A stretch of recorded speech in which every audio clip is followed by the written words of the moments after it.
Islamic राष्ट्र घोषित करायचं आहे का, म्हणताना हिंदू राष्ट्र घोषित करायचं म्हणतात आणि करताना यांनी इस्लामिक राष्ट्र घोषित केलेलं आहे। जय श्रीराम। गणपती उत्सव आहे आणि महाराष्ट्र पोलिसांनी ध्वनी प्रदूषण म्हणून डीजे वाजवण्यास बंदी केलेली आहे। पण महाराष्ट्र पोलिसांनी ध्वनी प्रदूषण म्हणून अजानचे जे मोठमोठ्या आवाजात भोंगे चालतात ते बंद करण्यामध्ये तत्परता दाखवलेली नाही। पुन्हा सांगतो, अजानला विरोध नाही आहे, पण आवाज जो मोठ्या प्रमाणात चालतो त्याला निश्चितच विरोध आहे। आणि म्हणून दोन प्रकारचे न्याय दोन समाजाला देत आहेत ही गोष्ट योग्य नाही आहे असंच म्हणावं लागेल।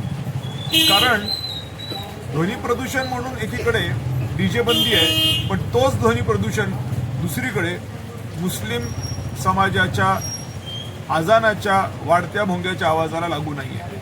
म्हणजे भारत हा धर्मनिरपेक्ष देश आहे का इस्लामिक देश आहे असा मला पडला आहे, खूप मोठा प्रश्न आहे।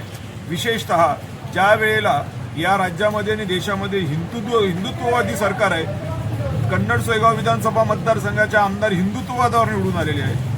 खासदार संदीपान भुमरे हिंदुत्ववादावर निवडून आलेले आहेत। राज्यातले मुख्यमंत्री हिंदुत्ववादावर निवडून आलेले आहेत। देशातले पंतप्रधान सुद्धा हिंदुत्ववादावर निवडून आलेले आहेत। त्यावेळेला हा देश इस्लामिक कसा होऊ दिला हा माझा त्यांना थेट प्रश्न आहे।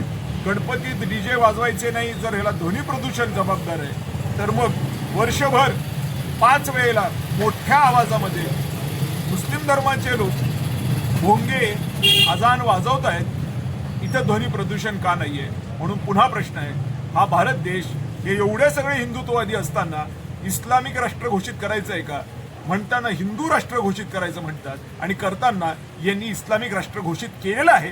म्हणूनच त्यांचे भोंगे जोरात वाजतात, पण हिंदूंचे डीजे वाजत नाहीत असंच म्हणावं लागेल। धन्यवाद।